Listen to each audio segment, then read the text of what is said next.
Assalamualaikum warahmatullahi wabarakatuh. Ustadz, Ana Ihsan dari SMP KSBS. Wajib gak sih kita hatamin hafalan Quran kita? Syukron. Assalamualaikum warahmatullahi wabarakatuh.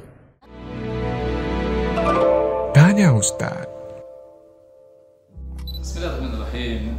Saudaraku yang saya cintai dan Allah Ta'ala muliakan, sebelum saya menjawab tentang apakah kita wajib menghatamkan Al-Quran atau tidak, saya ingin mendudukkan apa itu Al-Quran. Al-Quran adalah kalam Allah al-mu'jiz, jadi firman Allah Ta'ala yang merupakan mu'jizat al-munazzalu ala Muhammadin sallallahu alaihi wasallam, yang diturunkan kepada Rasulullah sallallahu alaihi wasallam biwasitati Jibril, dengan perantaraan Jibril, al-muta'abbadu bitilawati, yang dianggap ibadah saat membacanya. Nah, dalam konteks Rasul sallallahu alaihi wasallam, bahwa Allah memang anugerahkan kepada Rasul sallallahu alaihi wasallam hafalan yang kuat, dan itu adalah jaminan dari Allah Subhanahu wa taala, menghafalnya dengan baik dan tidak ada satu ayat pun yang tersisa yang tidak dihafal oleh Rasul sallallahu alaihi wasallam. Nah, kita sebagai seorang muslim minimal punya 5 kewajiban terhadap Quran.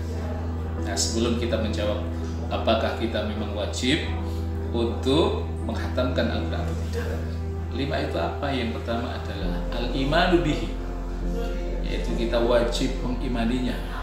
Satuan-satuan dari Al-Quran itu wajib kita imani, tidak ada satupun ayat yang kita ingkari. Yang kedua adalah tilawatuhu wa hifdzuhu, membacanya dan berusaha untuk menghafalkannya.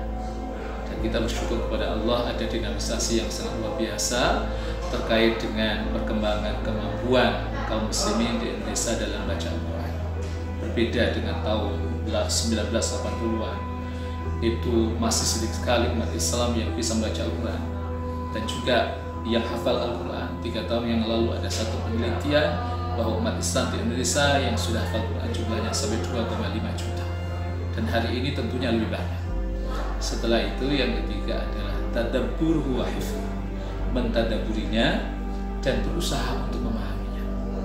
Dan kemudian yang keempat adalah al-amalu bih, mengamalkannya.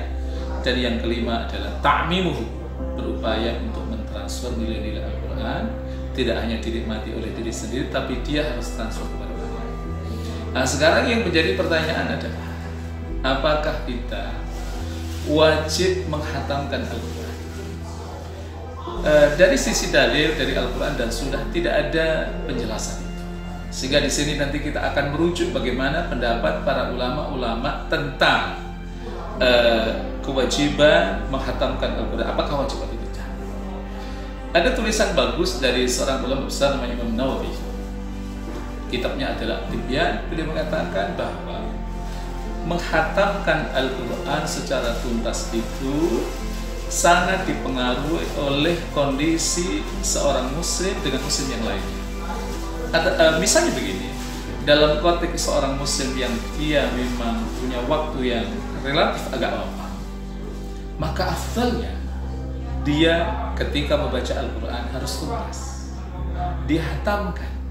Karena dengan cara seperti itu dia berinteraksi secara maksimal terhadap Al-Quranul Karim. Dan sikap sebagai seorang muslim terhadap apapun dalam menjalankan perintah-perintah Allah, termasuk berinteraksi terhadap Al-Quran, adalah ia berupaya untuk melakukannya secara maksimal.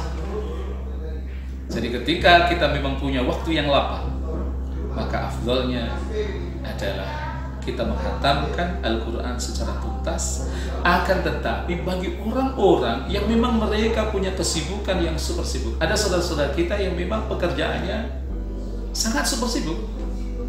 Misalnya mereka yang bekerja di perminyakan, yang mereka harus menjaga alat-alat tertentu, kalau itu diwajibkan sesuatu yang berat, maka berlakulah ayat yang sangat masyhur di penghujung surah Al-Baqarah. Allah katakan, la yukallifullahu nafsan illa wus'aha. Allah tidak memberikan beban kepada seseorang yang ia mampu. Nah, oleh karena itu kesimpulannya adalah, karena ini adalah bagian dari cara kita memuliakan Al-Quran, pastikan kita berupaya untuk menghatamkan Al-Quran, tapi dengan cara membaca dengan tartil, jangan terburu-buru dengan berorientasi pada upaya menghatamkan Al-Quran, tapi tanpa mentadaburi kandungan maknanya. Sinergikan antara kuantitas dan kualitas. Mudah-mudahan memberikan manfaat kepada kita. Assalamualaikum warahmatullahi wabarakatuh.